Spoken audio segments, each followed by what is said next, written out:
I'm equally as excited for like the progression of AI as I am scared of it. If you're watching this, you have an audience interacting with you, coming to your events, buying stuff from you, and tons more. Rivet plugs into all that and tells you who your top fans are so that you can target them in a more personalized way. Welcome to the Fanarchy with Rivet podcast. Welcome special guest today, Solocelo. How you doing? I'm doing good, man. How you doing? And we have some other special guests. You guys want to introduce yourselves? Yeah. I'm Sean. I'm artist manager for the Solocelo. I'm Rob, producer, engineer. I pretty much do everything. He does. Awesome. How you doing, man? I'm doing good. I'm doing really good, actually. How was the show? It was great. Shout out Globe Jake and Pinch. They, treated us well, and we had a good time. So, how often are you still back? Like back in Chicago? Mm-hmm. Oh man, I try to be here as often as I can, but it's just like all the business in LA, so I gotta try to make it happen. But I didn't even know I was gonna be in Chicago about 2 days ago. So something popped up, you just gotta come and handle it, And it's a quick one. It is, yeah. That's dope. Thanks for finding time. Excited for it. Yeah. Awesome. So I have some questions here, starting with right before you blew up with I'm Solo. You were making upwards of 10 TikToks every day. Yeah. And I think that that's pretty important in this new age of how people are trying to break music, try to build community. Yeah. I'm curious if you can tell us what that was like trying to build your fan base on TikTok. Yeah, well, so I kind of started off like just engineering for artists and like learning how to like just where I wanted to go and try to discover myself and what I wanted to sound like. And I just met all these influencers that were just going crazy like on TikTok and stuff. And so it kind of inspired me to start doing it, but I felt like I was doing it the wrong way. I was doing skits, I was just doing funny shit. And then actually I had a conversation with my other manager who lives in LA, and he was just like, bro, like, why are you doing skits? Do music content. Like, that's what you're passionate about. So I said, fuck it. And I know like a ton about just like mixing and production and writing. And so I just started making content about that because I know it like the back of my hand. And that's when all the right, attention started coming. You know what I mean? So like when people ask me like, how do I come up with ideas and stuff? It's like, because I'm talking about shit that I know about, so it was easy to make 10 videos a day. Yeah, that's kind of like how it started. That's awesome. Yeah. That's dope. What is the hardest thing about making 10 videos a day? The hardest is just keeping them fresh. I think like, you as a content creator, quantity is important, but quality is. And I feel like it's easy to sacrifice one for the other. And so just finding a good balance between like making sure each video is cool, unique, engaging, entertaining, inspiring, educational, but also unique. You don't want to beat a dead horse. And so, I think, that's probably the hardest. That's dope. Yeah. And with your community that you've built in that time and since then, the Solo Soldiers, it seems like you like to get creative. Maybe I'm just making that up, but do you like to get creative with how you brand your community, how you give them a voice? Yeah. Or is it not that deep for you and it just something No, else? it is super deep. I mean, like when I look back and look at like the artists that I was a fan of, and I kind of just break down like why I was a fan of them, it was because they were very much like themselves. They were unapologetically themselves, doing what came natural to them. And so that's kind of what I model myself after, is like I just do what's natural to me, and you put a name on it, the Solo Soldiers, and you just go. If you think it's cool, there's nothing more on brand than something you think is cool. Yeah. Yeah. What was it almost? Like the name of the fans? Yeah. I don't know. I don't even know if we had a name. It was something that just came up naturally. Like, they start calling themselves that. The Army, and then the Solo somethings, and then the Solo Soldiers. It just seemed like natural. That's awesome. Yeah. Yeah. I'm always, you see that with a lot of bigger artists where they get names, they get hives, and that ultimately is what pushes your music. That's what gives you longevity, and that just makes the brand around you. And I'm a big believer that brand kind of is as a result of some consistency and some agency that you can give to your fans. So that's why I really think that approach that you took is yeah, really well, cool. I think like at the core, like people just want to be a part of something. Yeah. And so if you could just show them like what it's like being a Solo fan, then they want to buy in, That's awesome. Yeah. With Rivet, you can put your fan engagement on autopilot, deepen your fan relationships, and take your sales all the way up. Join our exclusive beta today at rivet.app and take your community and creative business to the next level for free. So what would be, for those fans that want to buy in, some cool private experiences that you'd do if you knew who your top 100 or top 50 fans were? Well, I mean, it would all be like an elevated version of what I do already. You know, like a lot of them are creatives. So like, you know, keeping them involved on that end, you know, we listen to music all the time on live. You know, we're giving them feedback. We're keeping them engaged in that way. You know, I would say like private snippets and stuff like that, like more exclusive content that's more geared towards like people that actually want to hear the opinion of, you know, like putting something on the internet and into the world is one thing because like I'm proud of it, I want to present it, but when I'm on the fence about something, like I want to hear what the fans think, you know, so like exclusive content is like something that is huge for me, you know what I mean? Yeah. And what do you do now when you're on the fence? Yeah, well, I have a Discord that I like use that's you know, growing every day, and I put like snippets and chop it up with the fans there like daily, because it's just dope. Like, you know, it's a different way to connect with them, a little bit more, I don't even know the word, like a little bit more intimately, I feel like. Yeah, that was actually something we're going to ask you about later, about Discord and what you try to get out of using Discord, and what other spaces actually do you create for your most loyal fans? Yeah. Man, that's a great question. So so Discord, that's like a big tool. Man, what do we use, Sean? We use Lay Low. Yeah, Lay Low's a good tool that we use to keep people engaged and like up to date with stuff. Like I feel blessed enough for like those songs like I'm Solo and stuff that like attracted a lot of attention. We were able to kind of capitalize off that and create like a list of like thousands of people that just want to like stay in tune. You know, especially with like this world of like algorithms and stuff, like somebody might follow you and love your music but never see a post from you for months. Just because, you know, whatever, that's just the platforms now. So making sure you keep them in tune in other ways is really important. That's dope. Yeah. So at this point, I'm going to pause and do the first question in our Know Thyself section, where I'm going to ask you a question about yourself. Okay. And see how well you know thyself. So it's deep. That's the question I have for you. So which of these has the most Spotify streams? 1, I'm Solo. Yeah. 2, Happy Ever After. 3, Dinosaur. Happy Ever After. I stalk my streams. That's correct. That's correct. I'm sorry. I thought you didn't care about the numbers. I don't, man. I don't. Everyone says that. It's Happy Ever After. Yeah, correct. How often you check in? Not as often anymore, but still, you know, every couple of days. You knew that. No, well, yeah. Immediately. But you know, come on. It's like 3.6 or something. It's crazy.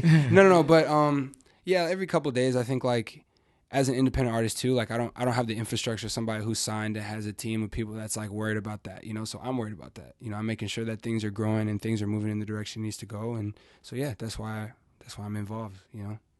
You're one of 3, you know thyself so far. Yeah. These days your fans come to your shows from faraway places. Yeah. How does that feel? Crazy. So crazy. I'm just glad that it's because the music is about real shit. You know, I think like when I first started, I was just making shit that I feel like would blow up, and like I feel like if it happened because of that, there'd be like a little emptiness, you know. But like songs like I'm Solo, that's just about my life. You know what I mean? Happy Ever After, that's like some real heartbreak shit, you know. And I'm just glad that it's music that's about something real, you know. You doing okay now? Yeah, I'm doing great. That's good. Blessed. In the early days when you were performing basement shows, running around Chicago, taking the bus to try to get your music off the ground in high school, what was it like trying to grow in those days? Oh man, you just feel so alone.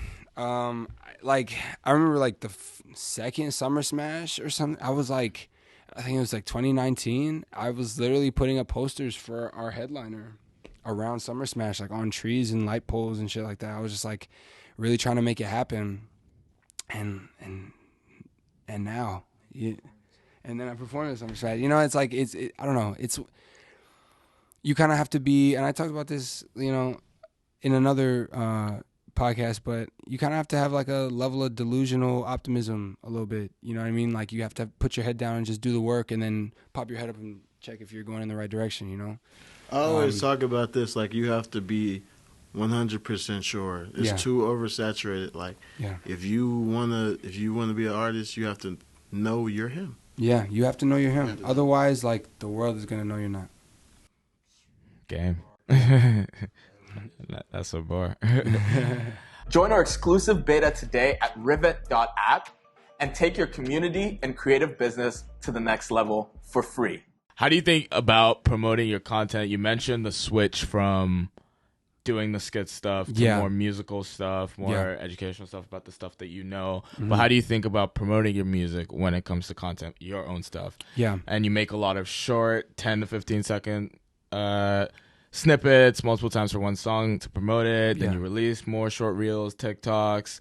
How much content can you create? How much can you repurpose out of one single? Over how long? Like, how do you think about that content when it relates to one piece of music? Yeah, well, that's like a kind of a multi-layered question. It's a great question. Yeah, well, one, I would say repurposing is key. I think people give up on themselves too quickly. The best example I could say is Dinosaur. We had one video that we shot in a studio with like all my guys. It was dope. I used Dinosaur as the snippet, and I put like a caption. I put the lyrics. Everything was set, and maybe it hit like 50K on TikTok. Like that was pretty dope. So I'm like, okay, cool. Yeah, let's put this out. But I knew it could be better. Like people really fuck with the song. So then I literally reposted the exact same video, except I used the sound from the video instead of layering the song. And I changed the caption, and then that was the one that blew up, and that was Dinosaur was like streaming crazy.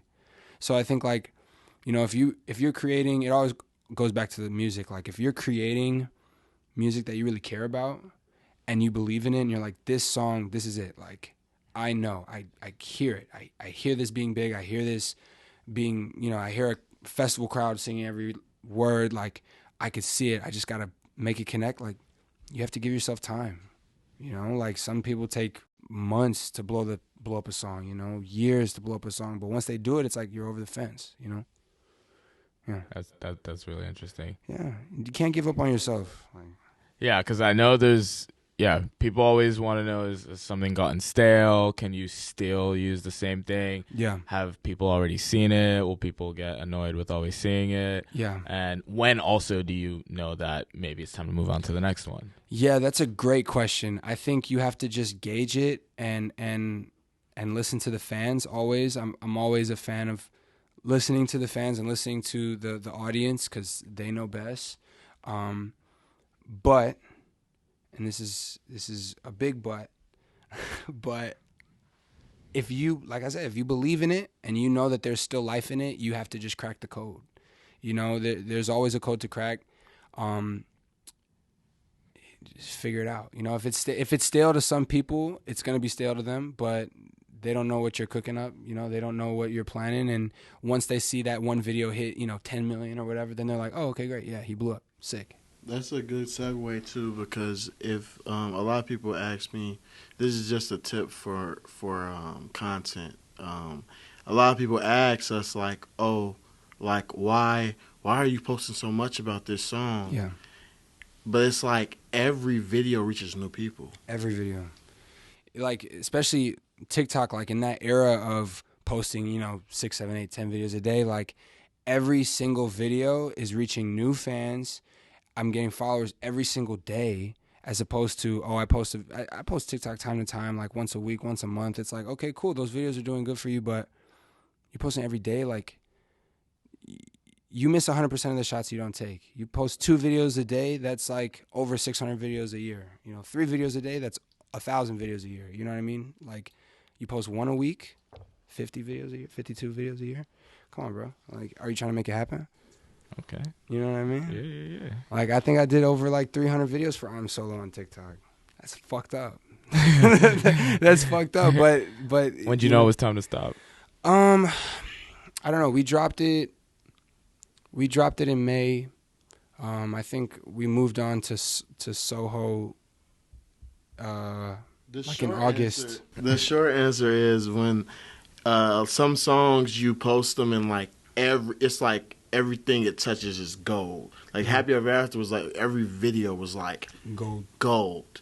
But when it stops becoming gold, you'll know. Yeah.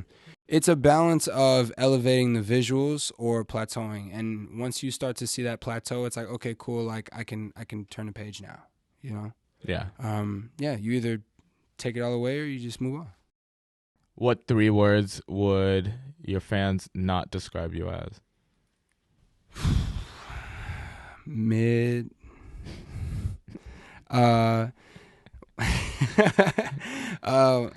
Fake. Lame. Okay, that's 3. That's No, 3. but that is 3. But like, I feel like I could do better than that. Like, no, I think, yeah, sure. I'll go with mid, fake, and lame. I like it. Yeah. If something better comes to you, you can say. I it got later. you. Yeah, we got we're you. like 30 minutes down. I'm like, oh shit. Yeah. I got 3 better ones. Yeah.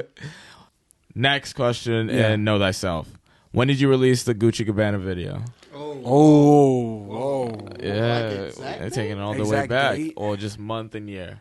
So it's Okay. October 2019, August 2019, or January 2020. I should know this. Say the options again. October 2019, October. August 2019, or January 2020. October. He's good with that type of stuff. That's correct. Yeah. We're 2 for 3. Yeah. 2 for 3. Okay. Nah, because we did all the blood and all the. Yeah, it was. There's things that are. There's like things that make us remember. Ring a bell. Yeah. I like it. I'm 2 for 2. I like it. You miss 100% of the shots. Exactly. You're not missing today. Can't miss.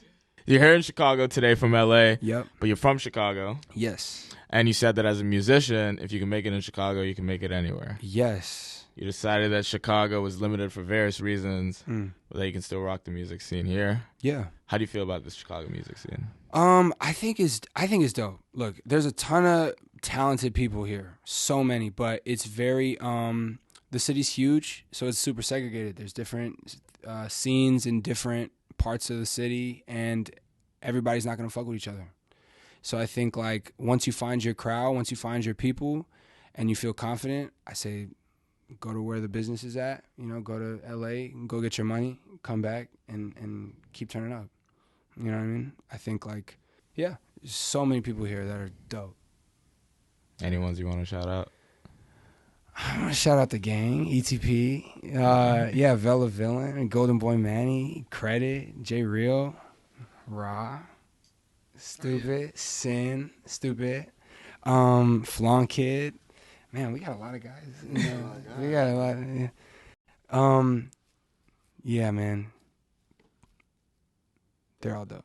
I like it. Still rocking with the scene. I like it. Of course. What's your experience with merch drops? So I know you've dropped merch before, and when do you think merch releases go well for artists or don't go well for artists at different levels? Oh, that's a great question. Can you repeat it? Yeah. What's your experience with merch drops? So when do you think Yeah. merch drops go well for artists, and when do they not go well, and what do you kind of need to get right as an artist thinking about doing a merch drop? Can I go about that? Yeah, you take it. Sure. I'll take it for a second. I think that, and we talk about this a lot, and I talk about this with a lot of the artists I work with. It's you have to give people a reason to care. Like the music is one thing, right? Like people can go to YouTube and listen to your music, but spending money on something like they have to care.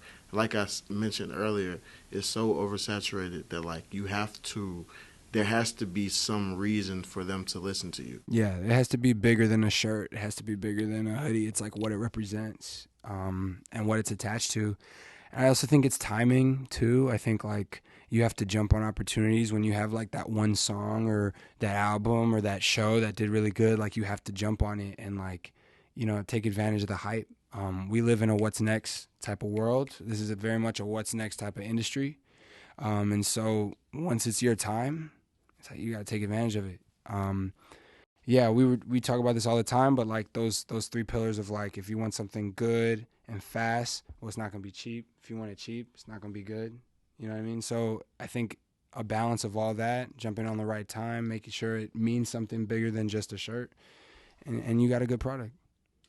That just made me think of a really interesting thing that I want to ask. Yeah.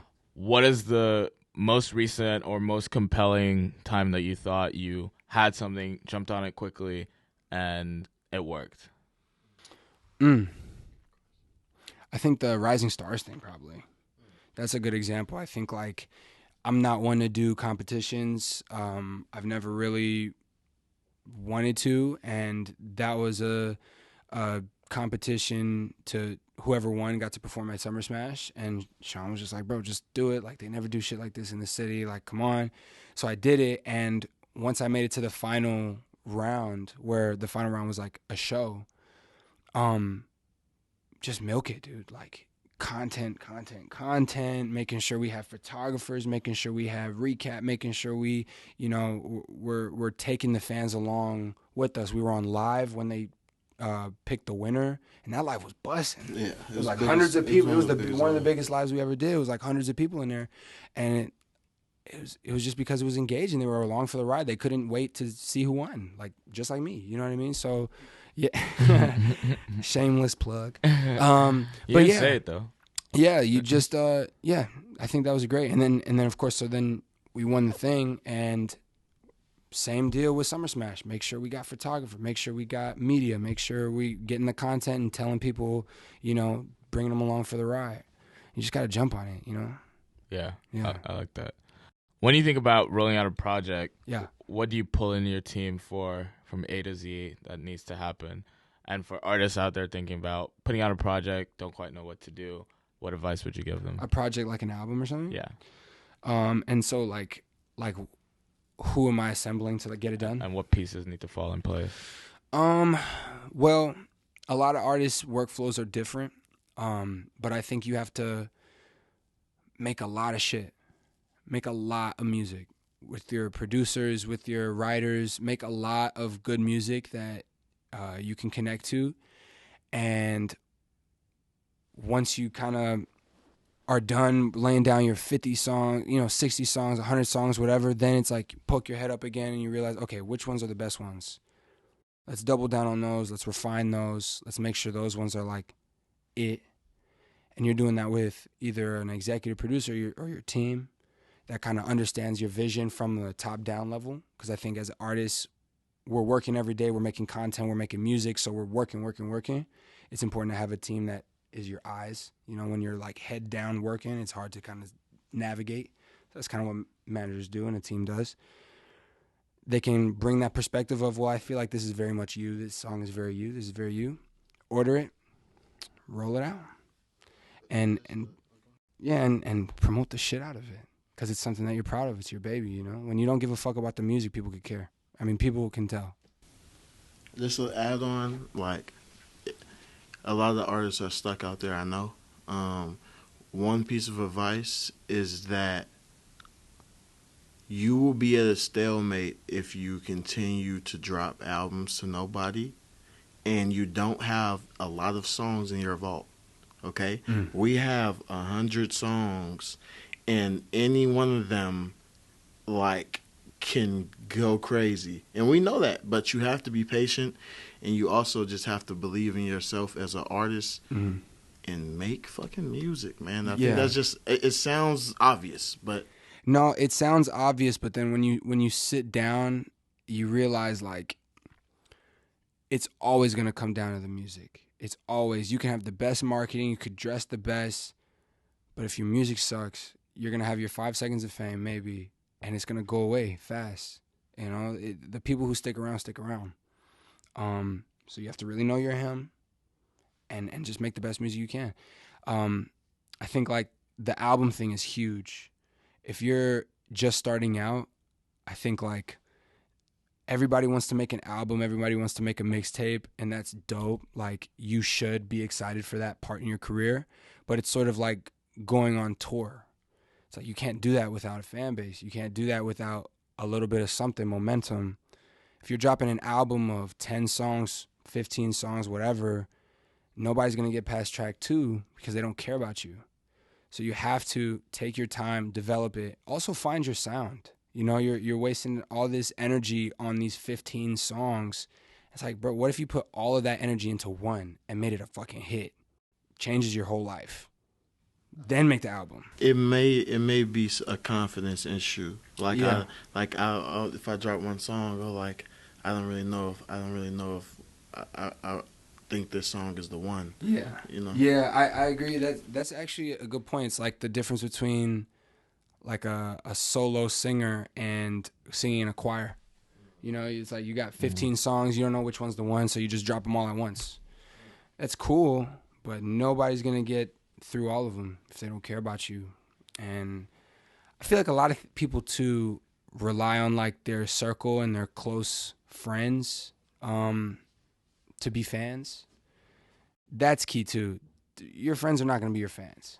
You know, they know you too well to focus on the music as just the music. There's so many people on the internet that love some of my old shit and I hate it. But it's because they can hear it as just a song and they could judge it kind of subjectively to them. Yeah. Don't worry about your circle. That's why content is key too. It gets you out of your fucking bubble, dude. Like, yeah, there's so many layers to this shit. The music Unpack is him, key. man. Yeah, Unpack him. yeah. Unpack him. One thing that I will say is Talk to I'm him. I'm a little biased because I am like a producer, engineer, whatever. But what I will say is to add on to finding your sound is making sure that you like find your sound, like find a producer that like, or just somebody that can help you come up with ideas and unique stuff that Elevate. Yeah, help you elevate. I mean, I'm a producer, but I don't help him make the melody. See, you know what I'm saying? Like he'll sit there and have just a melody and come up with the song around, you know? Yeah. So it's like I feel like it's about like obviously finding your sound, but also finding who meshes well with your sound. So like, Yeah. you know, if you're working with a specific producer and you notice that all the songs that you make on their beats just happen to go up a little bit more than the other ones, Yeah. it's not a coincidence. It's Go not out a of your way coincidence. to work with that producer. Yeah, Exactly. Also keep those relationships with your producers. That's the end of that sentence. Just keep those relationships because you never know what might happen. You never know who. You never know what. You know? Yeah, I think like Build. yeah, when you're just starting out, it's easy to like kind of get wrapped up in like chasing opportunities. Like I know like producers always go through the phase of like chasing placements and like artists always go through the phase of like chasing like a big feature or something. And like nothing's better than going up on your own. Nothing's better than that because you're building your own world, you're building your own ecosystem, and then you suddenly become something of value for other people to come and add more value. I think like you get more the less you need. You know? Like when you need so much, you're just not gonna get those favors, you know? So you gotta put your head down and start working. It comes back to focus on the music. Yeah. If you're watching this, you have an audience interacting with you, coming to your events, buying stuff from you, and tons more. Rivet plugs into all that and tells you who your top fans are so that you can target them in a more personalized way. Join our exclusive beta today at rivet.app and take your community and creative business to the next level for free. Yeah, and I had a question for you from that. What do you think is the biggest benefit you've gotten out of working with your manager? You talked a lot about your team. Yeah. And then for you, I have a question about, as manager, what data are you most focused on and how do you use it when it comes to understanding who's in that fan base and catering more to them? Well, you want to go first or? Sure. Yeah. Yeah, I mean, you kind of explained it in the question. I think that most of the time, I take the analytics from Spotify and I look at the cities most of the time, because there's slight you could say stereotypes in each city or whatever the case may be, but that's kind of just how my mind works. I'll be like, okay, I lived in Atlanta for a year, so I'm like, okay, Atlanta's liking this song. Okay, like maybe it has a place in the clubs, like, or things of that nature. Like we have a song, Happy Ever After, that's kind of I think what I would say is our biggest outlier in terms of genre. Mm-hmm. That's just like our biggest song, but like it has, I can't remember what was the last time I checked what was the top city, but I I believe it was like Minneapolis. I'm like, okay, well, like if it's Minneapolis, then like that's just something to look forward to later if we want to do a show there or collab with an artist from there or something. there you go. Yeah, and then you said like what do I look for in my team, or like what? What's the biggest benefit you've gotten from working with your manager? So I think like because we're very business oriented, and he's very business oriented, but also very creative. You know, like he started off as an artist, so like being able to have somebody that sees the runway like on the business side, and then also having the knowledge to like help get there. I think there are some managers that are really dope and they can like plan their ass off, but all the execution is on the artist. And I think that's a dope workflow if it works for other people. I think like I definitely want to be able to rely on my team when I need to. I know the value that I bring and the weight that I pull, but if I'm ever stuck, I'm like, man, like I really want to say some, like I'm working on a song and I'm like, bro, I want to say some real shit at this part. Like, what do you think? You know what I mean? Like maybe he'll say like, man, tie it back to like, you know, your story, or like tie it back to you as a person, or like say some other shit that's like harder, like whatever. Like you need somebody to bounce those ideas off of. And so, yeah, I think that's like one of the biggest pluses for sure. Yeah, just like to add on to that, like you don't, if you have if you're living in a place, there's a lot of cities that aren't music focused. There's a lot of cities that don't have studios. Like, you know what I mean? If you're in a place where there's no one that does music, you got to get out your bubble. If you're in a place where there's only Yes Man in the studio, you got to get out your bubble. Yeah. Real shit. Yeah. One of my biggest, like, blessings, I guess, from moving to LA was that, like, I can kind of get into my writer bag a little bit and start getting into these rooms where I'm writing for other people. And I think that's really cool. But you definitely know the difference between the people that are there to, like, get a placement or get some publishing or something, and the people that are there to like make a hit. I'm there to make a hit all the time. So I think like surrounding yourself with people that are always going to put the song first, and they're not going to just say yes to every idea that you have. They're going to be real, and but they're also not going to hate though. There's a difference between somebody like, no, that sucks, change it, versus like, bro, what if you said it like this? You know? Yeah, song first, always. I love it. Yeah. So now these are more quick fire questions. Yeah. Kind of about you. So if you could eat only one ethnic cuisine from the world, what would it be? Oh man, what? That's not even a fair like situation.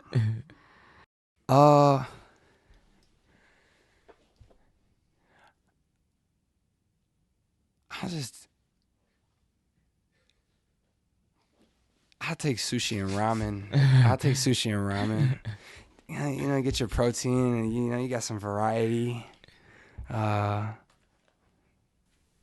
but then like Mexican food is tough. Chinese food, but Oh, did you say exotic food or like any ethnic like group? Man, Indian food, but yeah. I like a little tikka masala.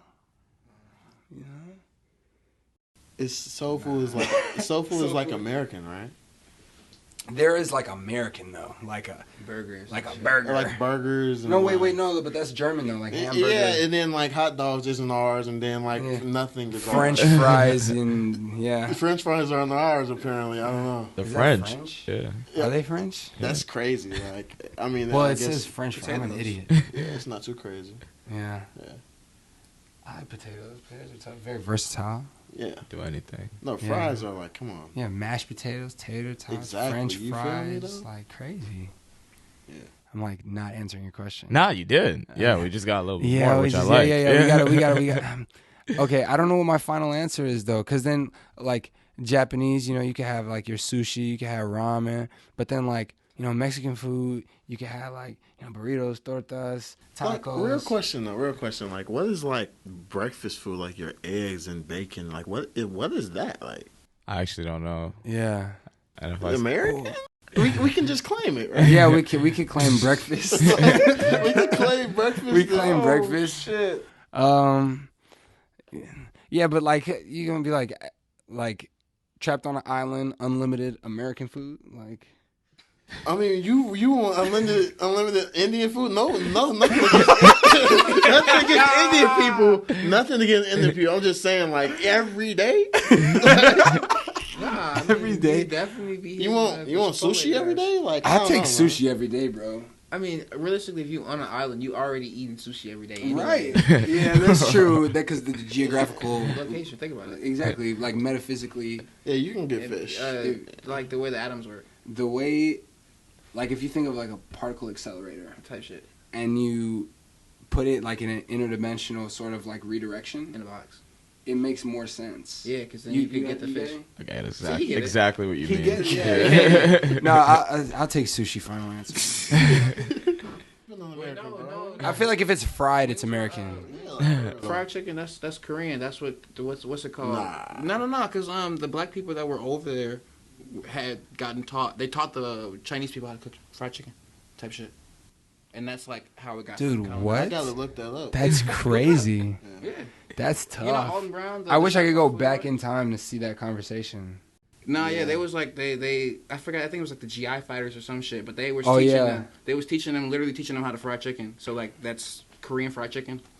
You know, there's this place in LA that's Korean fried cheese, and it's corn dogs, like, but with like crazy just shit. Yeah, Fire. With like potatoes wrapped around it. Yes, and like Cheeto, like all type of shit. Cheetos is crazy. It's yeah. not that. They did everything in Cheetos, bro. Yeah, that's true. Just like They make Cheeto fried sushi now. Cheetos is It's like, bad. It's not good. I don't know who. Juice. Did you ever have the Cheeto sushi?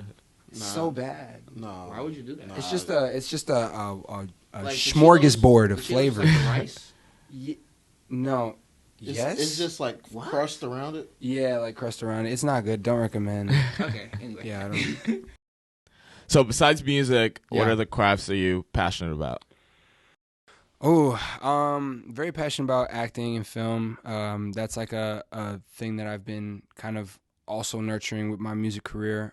It's just a different grind. You know what I mean? It's very much wait your turn, which is cool. You know, it allows me to have the time I need to like focus on my music. It's not as much a thing that you do every single day.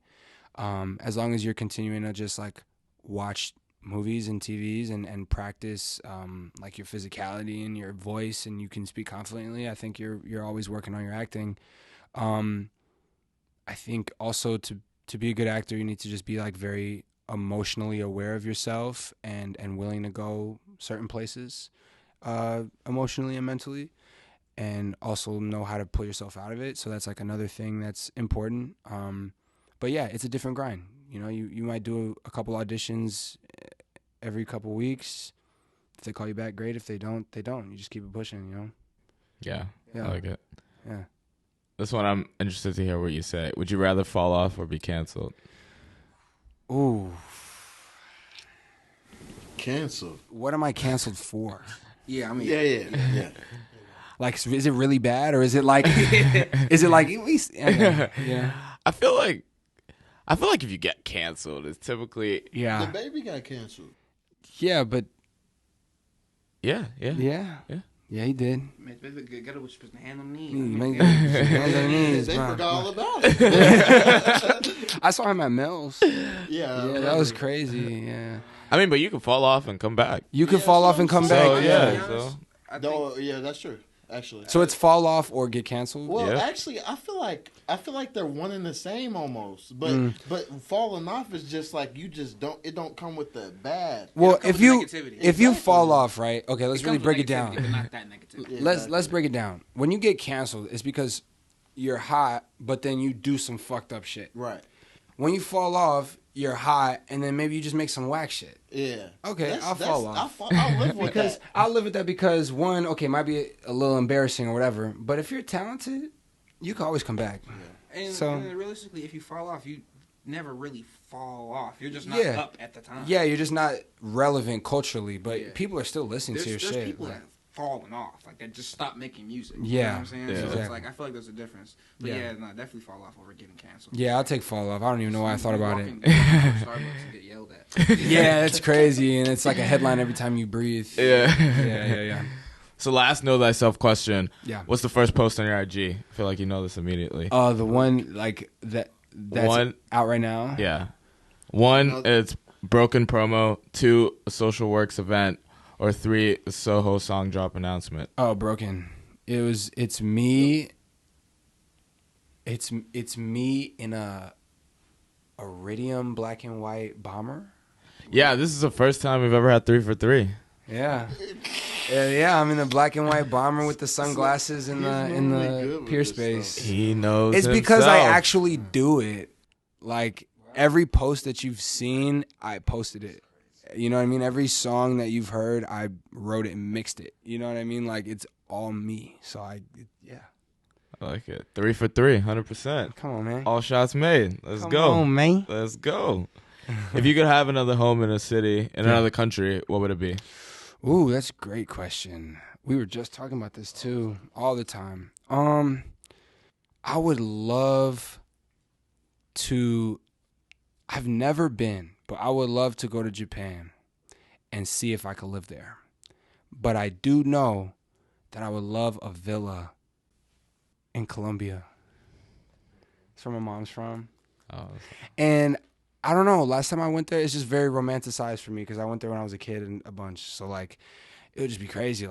Or a raw ass apartment in like Cartagena. Like that would be crazy because like Cartagena is like Miami, but music video will go crazy. be crazy, right? It's like water crystal clear. The beaches are like the white sand and like just it's like a postcard. Yeah, You know, like I'm trying to see that every day. I like it. I wouldn't go to Puerto Rico because I'm not trying to like be scared. For the environment is gonna take me away. Like imagine like living in like a beautiful house and then you have like a tornado, tsunami, hurricane. I'm good. And then like I've been to Spain once, but I don't know. That's like in Europe. They're like kind of bougie, like they speak Spanish, but they're like European. It's Not like for you. you're not for me. You know what I mean? But I'll go to Cartagena and have a good time. You know what I mean? Or like Italy. Went to Italy when I was like 16. We got to go to Milan. We went to Venice over the weekend one time. It's crazy. We got to go to Venice actually because it's about to be underwater. So we got to go. It's so sad.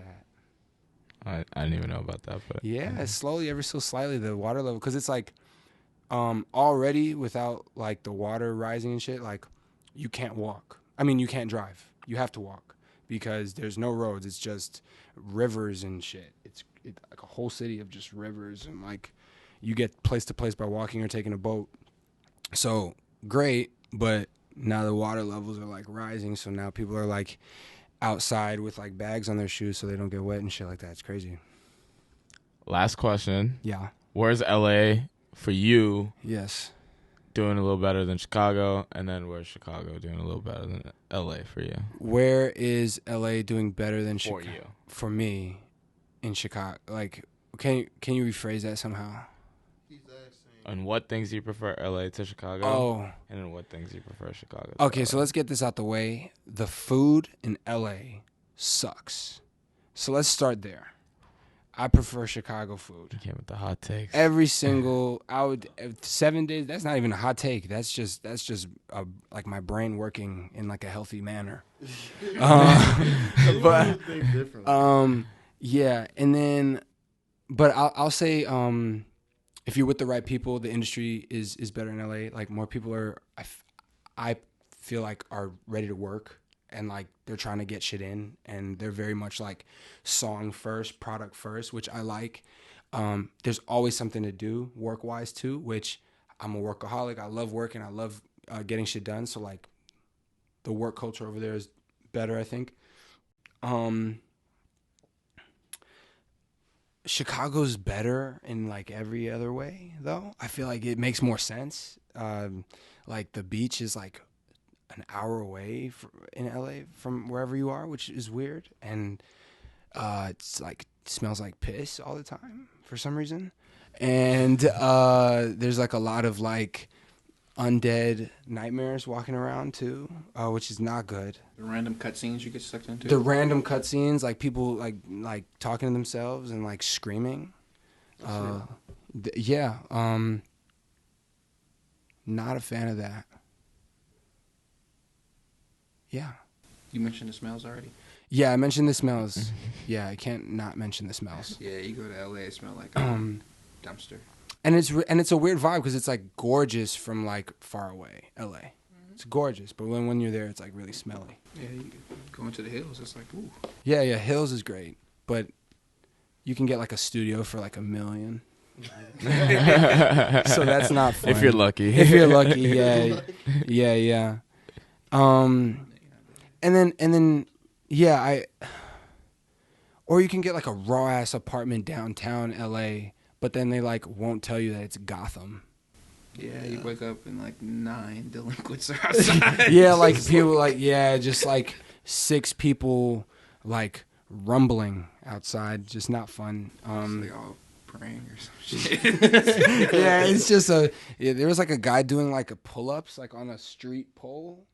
Okay. Like I don't know. And then there was this one time where were you there? It was like you, me, and Dry Boy in the rental.